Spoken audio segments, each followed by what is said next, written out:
క్రీస్తునందు ప్రియులైన మీ అందరికీ కూడా ప్రభు అయిన యేసు క్రీస్తు నామంలో శుభాభివందనాలండి. దేవుడు మిమ్మును ఆశీర్వదించును గాక. ఆమేన్. ఈరోజు మన సందేశము ఫిలిప్పీలకు రాసిన పత్రిక 4వ అధ్యాయము 4వ వచనం. ఫిలిప్పీలకు రాసిన పత్రిక 4వ అధ్యాయము 4వ వచనం. ఎల్లప్పుడూ ప్రభువునందు ఆనందించుడి, మరలా చెప్పుదును ఆనందించుడి. చాలండి. ప్రియ దేవుని బిడ్డలారా, బైబిల్ మనకేమి సెలవిస్తుందంటే ఎల్లప్పుడూ ప్రభువునందు ఆనందించమని వాక్యం మనతో మాట్లాడుతూ ఉంది. ఎల్లప్పుడూ ప్రభువునందు ఆనందించాలంట. ఎల్లప్పుడు ఏదో మనకు అన్ని అనుకూలంగా ఉన్నప్పుడే కాదు, ఏదో అన్ని పరిస్థితులు బాగున్నప్పుడే కాదు, ఎల్లప్పుడూ ప్రభువునందు ఆనందించాలని వాక్యం మనతో మాట్లాడుతూ ఉంది ప్రియులారా. అంటే చాలా మంది వాళ్ళ జీవితాల్లో కొంచెం మంచిగా ఉంటే, బాగుంటే, పరిస్థితులు అనుకూలంగా ఉంటే ఆనందిస్తారు. కొంచెం ఏదైనా అది తేడా ఉంటే ఆనందించరు, దేవుని మీద సనగతా ఉంటారు, దేవుని మీద వ్యసన పడతా ఉంటారు. దేవుడు నాకేం చేశాడు, దేవుడు నాకేం చేశాడు, మరి దేవుని సన్నిధికి నేను ఎందుకు వెళ్ళాలి, దేవుడు నాకేం మేలు చేశాడు అని మాట్లాడుతూ ఉంటారు. ప్రియ దేవుని బిడ్డలారా, అసలు ఈ రోజు వరకు మనం బతికున్నామంటే ఆయన కృప. హల్లెలూయా చెప్పండి. ఇక అంతకంటే ఏం మేలు చేయాలండి? అంతకంటే ఏం మేలు చేయాలి? మనకంటే గొప్పోళ్లే వెళ్ళిపోయారు కదా, వెళ్ళిపోతున్నారు కదా. మరి ఏ గతి మోక్షం లేని మనల్ని మరి ఇంతకాలం ఆయన బతికిస్తుంటే ఇంకా నాకు ఏం మేలు చేయలేదు అంటారేంటి? అంటే గ్రహింపు లేదు.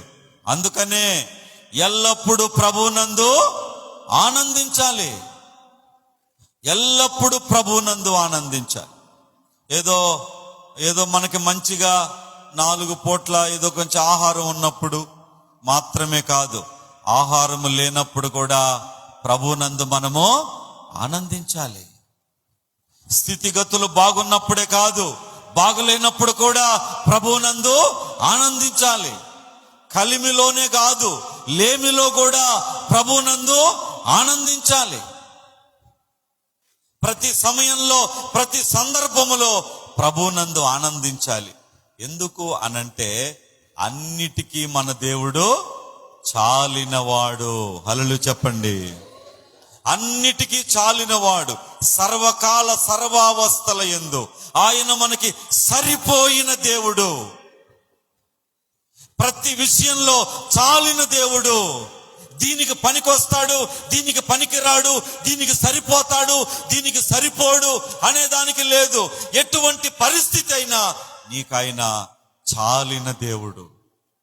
అది వ్యాధులు గాని, బాధలు గాని, శత్రువులు గాని, సమస్యలు గాని, శోధనలు గాని, హింసలు గాని, ఏదైనా గాని, అది ఏదైనా గాని నీకు సరిపోయిన దేవుడు యేసుక్రీస్తు ప్రభువు. అలాంటి దేవుడు నీకున్నాడు కాబట్టి, దేవా ఇంత గొప్ప దేవుడు నువ్వు నాకున్నావు కదా అని ఆయన మీద భారం వేసి మనం ఆనందంగా ఉండాలి. హల్లెలూయా, హల్లెలూయా. ఆనాడు పౌలు శీలలను అంటే దైవజనులిద్దరినీ కూడా సువార్త చెప్తున్నారని భయంకరంగా కొట్టి, హింసించి, గాయపరిచి, వాళ్ళ యొక్క చేతులకి కాళ్ళకి పెద్ద పెద్ద గొలుసులు, బందిపోటు దొంగల్ని బంధించినట్టు బంధించి చెరసాల్లో వేస్తే వాళ్ళు ఏం చేశారు? సంతోషంతో కీర్తనలు పాడుతున్నారు, సంతోషంతో కీర్తనలు పాడుతున్నారు, పాటలు పాడుతున్నారు, దేవుణ్ణి స్తుతిస్తున్నారు. అలాగూ వాళ్ళు చేయడం ద్వారా ఆ అర్ధరాత్రి వాళ్ళు పాడుతున్న పాటలు దేవుడు విని ఆ అర్ధరాత్రి ఆ జైలు వరకే భూకంపాన్ని రప్పించి ఆ జైలు గోడలు పగిలిపోయినాయి, తలుపులు పగిలిపోయినాయి, ఆ యొక్క సమస్తము కూడా కూలబడిపోయింది.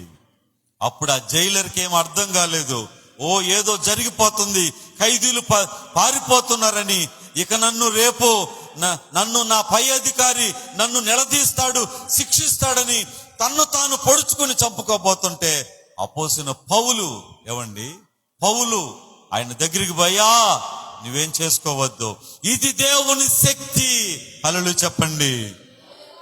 ఇది దేవుని శక్తి, ఇది దేవుని బలం ఇది అని చెప్పి అతనికి సువార్త ప్రకటించినప్పుడు ఆ తెల్లవారుజాము లోపలే ఆ యొక్క జైలు అధికారి, ఆయన కుటుంబం బాప్తీసం తీసుకుని రక్షించబడ్డారు. ప్రియ దేవుని బిడ్డలారా, దేవునిలో ఆనందించాలి, దేవునిలో ఆనందించాలి. ఎవడు దేవునిలో ఆనందించలేడు? కమాన్, ఎవడు దేవునిలో ఆనందించలేడు? చెప్పండి, ఆన్సర్ చెప్పండి. దేవునిలో ఎవడు ఆనందించలేడు? అత్యాశపరుడు, దురాశపరుడు దేవునిలో. ఎందుకంటే వాడికి నిత్యం ఆశలు, నిత్యం ఆశలు. దేవుడు ఒకటి తీరిస్తే ఇంకోటి తీరిస్తే ఇంకోటి తీరిస్తే ఇంకోటి, ఇక వాడికి బతుకంత ఆశలు. ప్రియ దేవుని బిడ్డలారా, మనిషికి ఆశలు ఉండాలి కానీ అత్యాశలు ఉండకూడదండి. ఆశలు ఉండాలి. ఆశతోనే ఏదైనా మనం చేస్తాం. మీరు దేవుని మీద ఆశ పెట్టుకునే మందిరానికి వచ్చారు. దేవుని మీద ఆశ లేకపోతే మందిరానికి ఎట్ట వస్తారు? ఆశ ఉండాలి, దురాశ ఉండకూడదు, అత్యాశ ఉండకూడదు. ఈ అత్యాశ పరులు, ఈ దురాశ పరులు దేవునిలో ఆనందించలేరు, దేవునిలో ఉన్న మధురాన్ని ఆస్వాదించలేరు. ఎందుకంటే వీళ్ళకి ఎప్పుడు ఆశలు, ఎక్కువ ఆశలు. మంచిది కాదండి, మంచిది కాదు. మన కోరికలు గుర్రాలై ఆ గుర్రాల మీద మనం స్వారీ చేస్తే బతుకు చెడిపోద్ది. హల్లెలూయా చెప్పండి. కోరికలు గుర్రాలై ఆ కోరికలనే గుర్రాల మీద మనం స్వారీ చేస్తే ఏమవుద్ది? మన బతుకు చెడిపోతుంది. అందుకనే ఆశా నిగ్రహము ఆత్మ ఫలములో ఒక పాయింట్ ఏంటంటే ఆశా నిగ్రహము. మన ఆశలను నిగ్రహించుకోవాలి. నాకు ఉంటే ఎన్నో ఆశలు, నిగ్రహించుకోవాలి. అదే భక్తి జీవితం అండి. భక్తి అంటే అదే. నానా ఎక్కడ లేని ఆశలన్నీ నేను పెట్టుకొని, దేవా ఏందంటే ఆయన చేస్తాడా?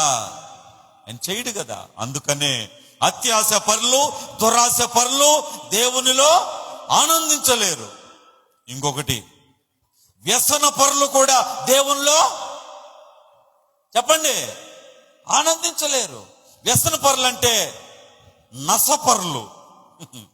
వ్యసన పరులు అంటే నసపరు అంటే ఏదన్నా ఒక విషయాన్ని పెట్టుకుని ఇక వాళ్ళ ముందు ఆడమనిషి కూడా పనికిరాదు ప్రియులారా. ఇక దాన్ని పట్టుకుని రేయిం బగళ్ళు తీస్తా ఉంటారు. ఇక దాన్ని పట్టుకుని మాట్లాడుతూ ఉంటారు. వాళ్ళు నసపరులు, వ్యసన పరులు. ఏదన్నా విషయం ఉందా, 1-2 మాట్లాడ, తర్వాత వదిలే, దేవుడు చూసుకుంటాడు. హల్లెలూయా చెప్పండి. వ్యసన పరులు. అందుకే బైబిల్ ఏం చెప్తుంది? వ్యసన పడకము, అది కీడుకే కారణము. హల్లెలూయా చెప్పండి. బైబిల్లో ఉంది. ఆ యొక్క మాటలన్నీ తీయాలంటే టైం లేదు. వ్యసన పడకొద్దు, వ్యసన పడొద్దు. వాళ్ళు ఇట్టన్నారు అన్నారు.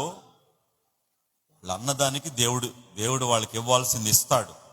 ఆమెను చెప్పండి. వాళ్ళు అన్నారు నిన్ను, వాళ్ళు అన్నదానికి దేవుడు ఇస్తాడు. ఒకరోజు ఎందుకన్నామా పశ్చాత్తాపడేటట్టు దేవుడు చేస్తాడు. దేవుడే ఉన్న మాట్లాడలేనోడా లేకపోతే చెవులు లేనోడు అనుకున్నారా? మీరెందుకు ఒకటే వ్యసనపడి మీరు బీపీలు తెచ్చుకొని ఆరోగ్యాలు పాడు చేసుకుని ఇక లేచిన కాడి నుంచి తెల్లారేదాకా అదే విషయం. వ్యసన పడొద్దు. అలా వ్యసన పడితే కీడు వాళ్ళకి రాదు, మీకు వచ్చేస్తుందంట. కాబట్టి ఇటువంటి వ్యసన పరులు కూడా దేవునిలో ఆనందించలేరు. హల్లెలూయా చెప్పండి. నంబర్ 1, ఎవరు ఆనందించలేరు?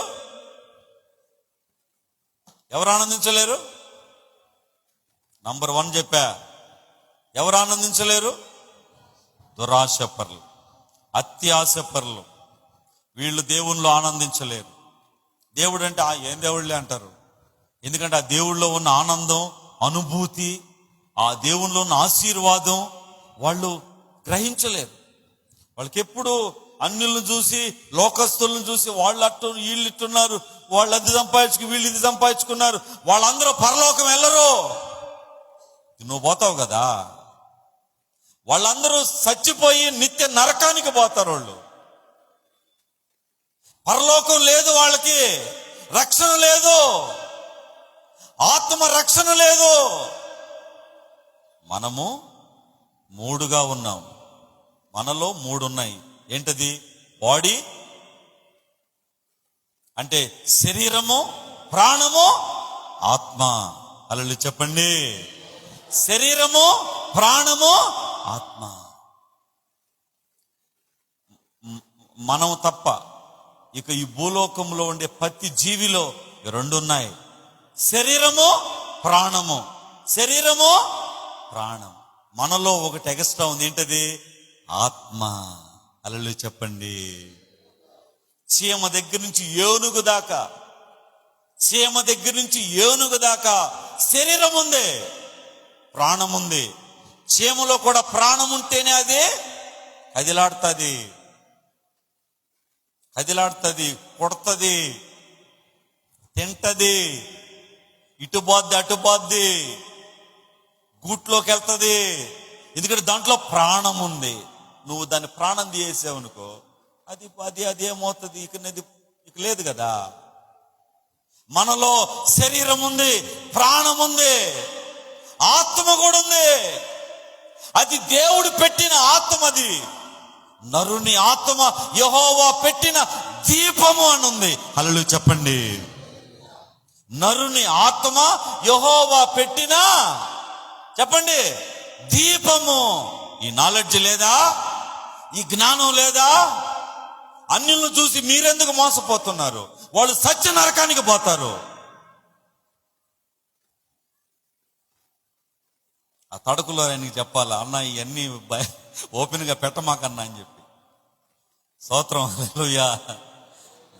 వాళ్ళు సచ్చి నరకానికి పోతారు, మనమో పరలోకానికి వెళ్తాం. వాళ్ళకి మనకేం పోలికండి? వాళ్ళు బాగున్నారు, వాళ్ళు ఇట్టున్నారు, వాళ్ళు అట్టున్నారు, వాళ్ళు కారు కొనుక్కున్నారు, వాళ్ళు మంచి మిద్దె కట్టారు, వాళ్ళు బంగారం కొనుక్కున్నారు, వాళ్ళు అది చేశారు, వాళ్ళు ఇది చేశారు. వాళ్ళని చూసి నీలో అత్యాశలు, దురాశలు పెంచుకొని దేవునిలో ఆనందించలేక, దేవుణ్ణి స్తుతించలేక, దేవుణ్ణి మహిమపరచలేక నశించిపోతున్నావేమో. జాగ్రత్త. అందుకే అత్యాశ పరులు, దురాశ పరులు దేవునిలో ఆనందించలేరు. నంబర్ 2, వ్యసన పరులు. చెప్పండి. వ్యసన పరులు కూడా ఒక్కొక్కడు వాళ్ళ ముందు ఆడదు కూడా పనికిరాదు. ఏంది? ఇక ఎత్తుకున్నాడంటే రోజులు కూడా చాలు. అంటే ఆ విధంగా ఒకటే విషయాన్ని ఇక నస అన్నమాట. ఇంట్లో వాళ్ళు ఇక కూడు తిన్నీడు, నిద్రపోనీడు. ఏంటి నస? నస ఇంటికి మంచిదా? ఇంటికి మంచిదా? నసున్న ఇంట్లో ఆశీర్వాదం వస్తుందా? దాన్నే వ్యసనము అన్నారు. అందుకే వ్యసన పడొద్దు.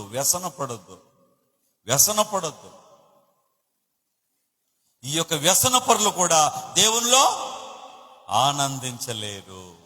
అందుకనే మనం అత్యాశలొద్దు, దురాశలొద్దు, వ్యసన పడొద్దు.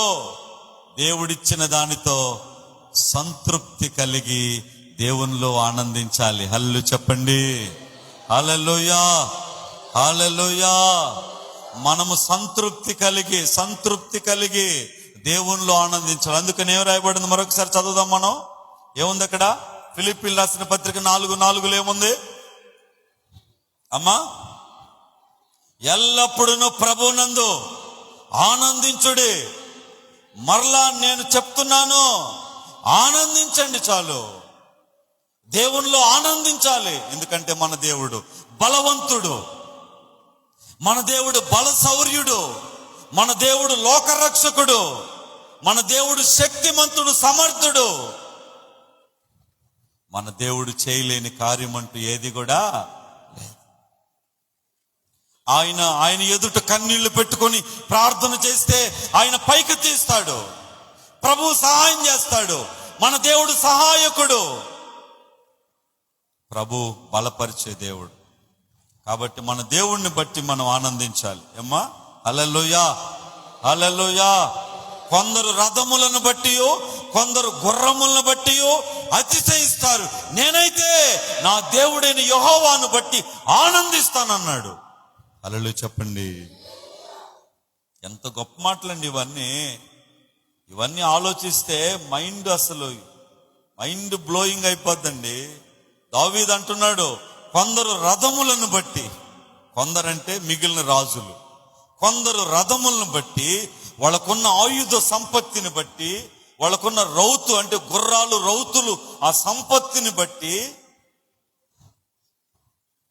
వాళ్ళు అతిశయిస్తారు, గర్విస్తారు.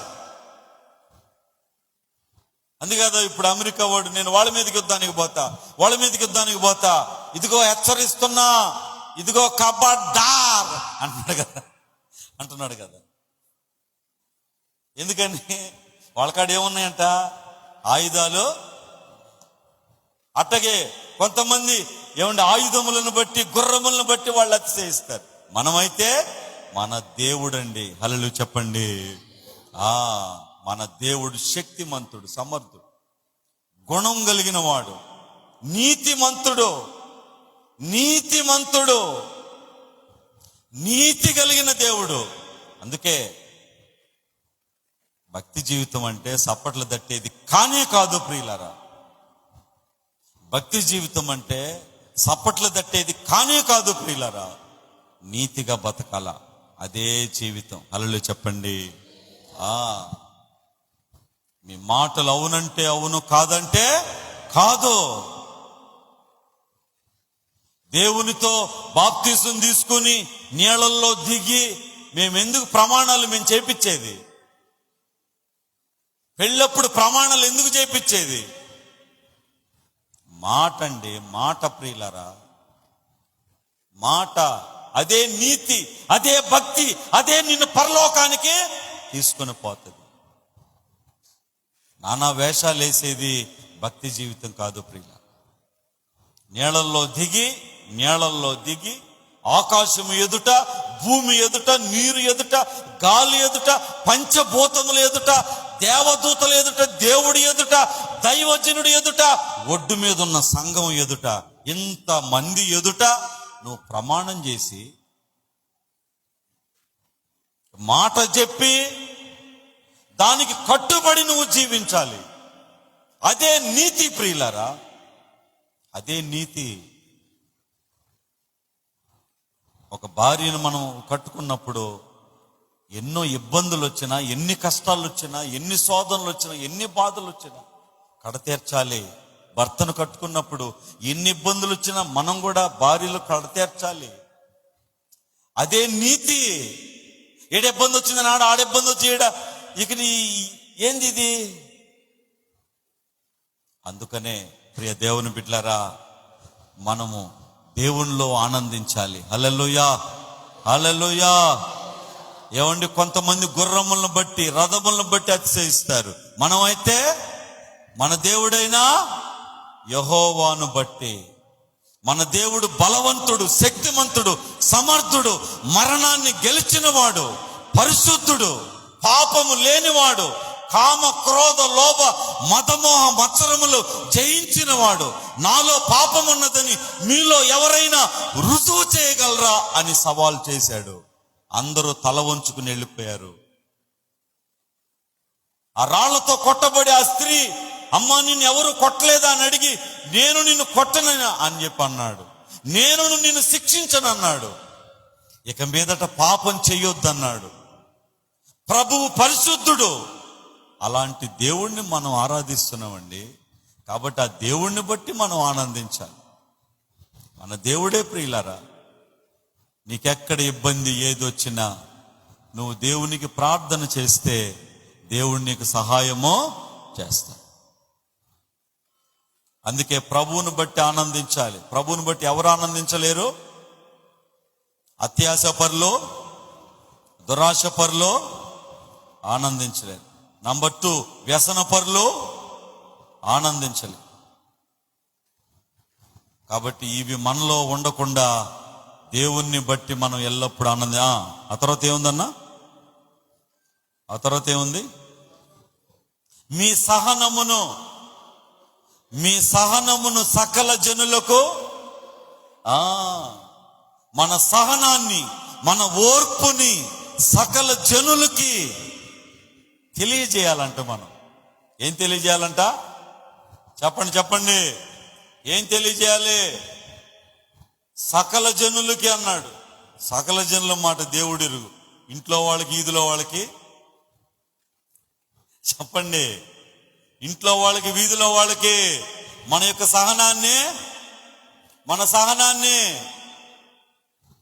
ఇదేంది సహనాన్ని తెలియచేయమని ఆడుంటే ఉగ్రతని, కోపాన్ని, దీన్ని తెలియజేస్తున్నారేంటి?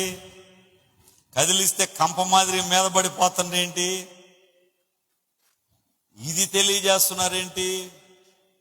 ఏముంది అక్కడ? మీ సహనాన్ని సకల జనులకు తెలియచేయండి. మీ సహనాన్ని తెలియచేయండి అనంటే ఏందో ఈ రోజుల్లో మగోళ్ళని కదిలించలేము, ఆడోళ్ళని కదిలించలేము, పిల్లల్ని కదిలించలేము, పెద్దల్ని మనం కదిలించలేము. ఎవరిని కదిలించినా ఎక్కడ లేని కోపాలు, ఉగ్రతలు వచ్చేస్తున్నాయి. సహనాన్ని తెలియపరచమని దేవుడు చెప్తుంటే కోపాన్ని, ఉద్రేకాన్ని, దాన్ని తెలియచేస్తున్నారు. అందుకనే మనుషులకి నెమ్మది లేదు. సమయోచితమైన మంచి మాట బంగారు పళ్ళెములో వేసిన ముత్యం వంటిది. హల్లెలూయా చెప్పండి. సామెతల గ్రంథంలో ఉంది. కాబట్టి నువ్వు మంచి మాట మాట్లాడితే అది చాలా సమాధానపరుస్తుంది. నీ యొక్క సహనాన్ని ప్రజలకు నువ్వు తెలియచేయాలి. ఎదుటి వారికి నీ సహనాన్ని నువ్వు తెలియచేయాలి. దేవుడికి స్తోత్రం. హల్లెలూయా, హల్లెలూయా. కానీ దీనికి రివర్స్ గా నేడు ప్రజలు అందరూ కూడా రివర్స్ లో ఉన్నారు. వాళ్ళ యొక్క కోపాన్ని, ఉద్రేకాన్ని వాళ్ళు తెలియచేస్తున్నారు. మంచిది కాదు. దేవుని బిడ్డలమైన మనమైన మన సహనాన్ని మనం తెలియచేయాలి. హల్లెలూయా, హల్లెలూయా. ఆ తర్వాత ఏముందండి? ప్రభువు సమీపంగా ఉన్నాడు, దేనిని గూర్చియో చింతపడకుడి. హల్లెలూయా, హల్లెలూయా. ఒక్కొక్క మాట ఎలాంటి ఆణిముత్యంగా ఉందండి. ప్రభువు సమీపంగా ఉన్నాడు. మరణాత. హల్లెలూయా చెప్పండి. అందరూ మరణాత అనండి. మరణాత అంటే ప్రభువు సమీపంగా ఉన్నాడు, త్వరగా వచ్చుచున్నాడు. ప్రభువు సమీపంగా ఉన్నాడు, దగ్గరలో ఉన్నాడు. పాస్టర్ గారు, మా చిన్నప్పటి నుంచి, మా పెద్దోళ్ళ కాలం నుంచి ఈ మాట వింటూనే ఉన్నాం. అవును, వింటూనే ఉన్నాం. అట్లా అని మనం కృంగిపోవాల్సిన పని లేదు. దేవుడు ఖచ్చితంగా ఈ లోకముకు ఖచ్చితంగా వస్తాడు. హల్లెలూయా, హల్లెలూయా. మొదటి రాకడ ఏ రీతిగా జరిగిందో రెండవ రాకడ కూడా ఆ రీతిగా జరగబోతుంది. ప్రతి నేత్రం ఆయన చూస్తుంది, ప్రతి మోకాలు ఆయన ఎదుట వంగుతుంది. ఆయన ఆకాశ మేఘారూఢుడై ప్రధాన దూత శబ్దముతో, వేవేల దూతల సమూహముతో ఆకాశ మండలం మీదకి దిగిరాబోతున్నాడు. ప్రభు సమీపంగా ఉన్నాడు. అందుకని పాపం విస్తరించిపోయింది, అక్రమం విస్తరించిపోయింది, హత్యలు ఎక్కువైపోయినాయి, మోసాలు ఎక్కువైపోయినాయి, అన్యాయాలు ఎక్కువైపోయినాయి. మనుషుల్లో క్రూరత్వం ఎక్కువైపోయింది.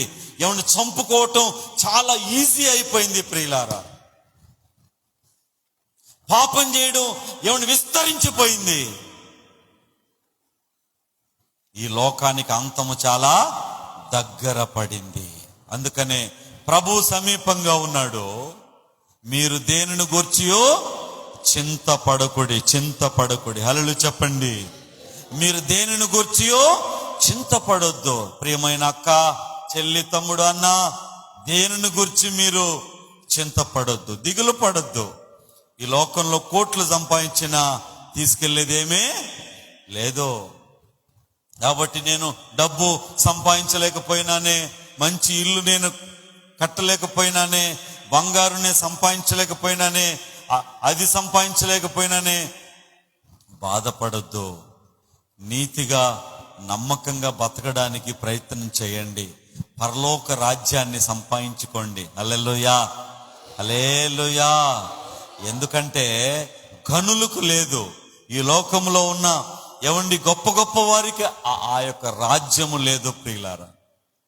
దేవుని రాజ్యం దీనులకు సువార్త. యెషయా గ్రంథంలో ఎంత గొప్ప మాటలండి. దీనులకు సువార్త ప్రకటించాలి. చిన్న మంద భయపడొద్దు, నా రాజ్యము మీకు ఇవ్వటానికి నా దేవుడికి ఇష్టమైంది. ఎంత గొప్ప మాటలండి ఇవన్నీ. కాబట్టి యేసయ్య మనకి తన రాజ్యాన్ని ఇవ్వటానికి ఇష్టపడుతున్నాడు. దైవ రాజ్యము, దేవుని రాజ్యము, పరలోక రాజ్యము, దేవుని హెవెన్లీ కింగ్డమ్, ఆ దేవుని పరలోక రాజ్యాన్ని మనం సంపాదించుకోవాలి. కానీ ఈ లోకంలో ఏమండి అవినీతి అక్రమాలు చేసి మనం ఏదో డబ్బులు మనం విస్తారంగా సంపాదించుకొని దానికోసం పాకులాట అవసరం లేదు. దాని గురించి చింతించవలసిన పని అసలే లేదు. అన్న వస్త్రములు కలిగిన వారమై దేవునిలో తృప్తిగా బతుకుదుము. హల్లు చెప్పండి. చాలా మంది పడుకుంటే నిద్ర రాదు. చాలా మంది పండుకుంటే నిద్ర రాదు. మళ్ళీ వాళ్ళకాడ డబ్బు చాలా ఉందండి. వాళ్ళ నిద్ర రాక పెద్ద పెద్ద నిద్ర మాత్రలు మింగి నిద్రపోతున్నారు. ఈరోజు మనం పడుకుంటే హాయిగా నిద్ర వస్తుంది. మనము వాళ్ళకంటే చాలా శ్రేష్ఠులం. హల్లెలూయా, హల్లెలూయా. ఆ తర్వాత ఏముందన్నా? ఆ తర్వాత ఏముంది? ఓకే. గాని ప్రతి విషయంలో ప్రార్థన విజ్ఞాపనల చేత కృతజ్ఞతాపూర్వకంగా మీ విన్నపములు దేవునికి చాలమ్మా. ఒక్కటేనండి. ఇక్కడ ఒక అద్భుతమైన పాయింట్ ఒకటి వచ్చింది. తెలియచేయండి అని ఈ చిన్న పారాగ్రాఫ్ లో 2 సార్లు వచ్చింది. మొదటిసారి తెలియచేయండి అంటే ఎవరికి తెలియచేయాలి? సకల జనులకు మన సహనాన్ని తెలియచేయాలి. ఏమండి మరి దేవునికి ఏం తెలియచేయాలంట? మన విన్నపములను మన ప్రార్థనల ద్వారా కృతజ్ఞతాపూర్వకంగా దేవునికి తెలియచేయాలి. దేవునికేమో ప్రార్థనలు మనం తెలియచేయాలి, ప్రజలకేమో సహనాన్ని తెలియచేయాలి. అర్థమైందా? ప్రజలకేమో సహనాన్ని తెలియజేయాలి, దేవునికేమో మన విన్నపాలు, మన ప్రార్థనలు, ప్రేయర్స్, మన విన్నపాలు, రిక్వెస్ట్ కృతజ్ఞతాపూర్వకంగా దేవునికి మనం తెలియచేయాలి. ప్రజలకేమో సహనాన్ని తెలియచేయాలి, దేవునికేమో విజ్ఞాపనలు, ప్రార్థనలు, విన్నపాలు మనం తెలియచేయాలి. ఇలా మనం తెలియచేస్తే ఆ కింద ఏముందంటే సమస్త జ్ఞానమునకు మించిన దేవుని సమాధానము మీకు వస్తుంది. హల్లెలూయా. అంటే దేవుని సమాధానం మీకు వస్తుంది. ఈ రోజుల్లో చాలా మందికి సమాధానం లేదు, నెమ్మది లేదు, చాలా మందికి పీస్ ఆఫ్ మైండ్ లేదు. ఎందుకు లేదంటే వాళ్ళు దేవునికి తెలియచేయడంలా. ఏం తెలియచేయడంలా? ప్రార్థనలు, విజ్ఞాపనలు, విన్నపాలు దేవునికి తెలియచేయడంలా. వాళ్ళు సకల జనులకి సహనాన్ని తెలియజేయాలి, సకల జనుల మీద ఉక్రోషాన్ని, కోపాన్ని, ఉద్రేకాన్ని చూపిస్తున్నారు. దేవుడికేమో ప్రార్థనలు వాళ్ళు తెలియచేయడంలా. అందుకని వాళ్ళకి సమాధానము దొరకడంలే. కాబట్టి ప్రియమైన సహోదరి, నీ కుటుంబంలో సమాధానం కావాలా? నీ జీవితంలో సమాధానం కావాలా? నీ ఉద్యోగంలో సమాధానం కావాలా? నీ పనిలో సమాధానం కావాలా? నీ ప్రతి చోట నీకు సమాధానము, సంతోషము, నెమ్మది కావాలా? సకల జనుల ఎదుట నీవు సహనాన్ని తెలియచేయి, నీ దేవునికి విన్నపాలు తెలియచేయి. అప్పుడు దేవుడు నిన్ను ఆశీర్వదించి నీకు గొప్ప సమాధానాన్ని ఇస్తాడు, ఆనందాన్ని ఇస్తాడు. దేవుడి మాటలు ఆశీర్వదించునుగాక. ఆమేన్. కళ్ళు మూసుకోండి, మనం ప్రార్థన చేసుకుందాం. దేవా నీకు స్తోత్రం, స్తోత్రం, స్తోత్రం, స్తోత్రం, స్తోత్రం. దయగలిగిన దేవా నీకు స్తోత్రం, కృప కలిగిన దేవా నీకు స్తోత్రం. ఆనందించుడి, ప్రభువునందు ఆనందించుడి. మరలా చెప్పుదును, ప్రభువునందు ఆనందించుడి అని మీరు ఆ సంఘాన్ని హెచ్చరిస్తున్నారు. అయితే అత్యాశ పరులు, దురాశ పరులు, వ్యసన పరులు నీ సన్నిధిలో ఆనందించలేరు. దేవా నీకు వందనాలు. ఈ యొక్క అత్యాశలను, దురాశలను, వ్యసన పరులుగా అయ్యా మేము వీటన్నిటినీ నాయన విసర్జించి మీ సన్నిధిలో ఆనందించే వారిగా మమ్మల్ని చేయండి. దేనిని గురించి చింతపడొద్దని మీరు చెప్పారు, దేని గురించి దిగులు పడొద్దని మీరు చెప్పారు. సకల జనులకి మీ సహనాన్ని తెలియజేయమన్నారు. దేవునికి కృతజ్ఞతాపూర్వకంగా విజ్ఞాపనలు, విన్నపాలు తెలియజేయమన్నారు. అయ్యా ఎలాగున మేము చేయాలి. అప్పుడు దేవుని సమాధానం మాకు వస్తుంది, దేవుని కృప మాకు దొరుకుతుంది. దేవానికి వందనాలు. ఈ వాక్యమైన బిడ్డలందరూ నన్ను బలపరచండి. వాళ్ళ కుటుంబంలో సమాధానం లేదేమో, వాళ్ళ కుటుంబంలో నెమ్మది లేదేమో, వాళ్ళు పనిచేసే దగ్గర సమాధానం లేదేమో. అవునయ్యా, ఎదుటి వారి దగ్గర సహనాన్ని తెలియచేయాలి, దేవునికి విన్నపాలు తెలియచేయాలి. అప్పుడు సమాధానం వస్తుంది. ఇట్టి జ్ఞానం మాకు దయచేయండి, ఇట్టి తెలివి మాకు దయచేయండి. మా సంఘాన్ని బలపరిచి సేవను అభివృద్ధి పరచమని యేసు నామములో వేడుకుంటున్నాము పరమ తండ్రి. ఆమేన్. థ్యాంక్ యూ అండి.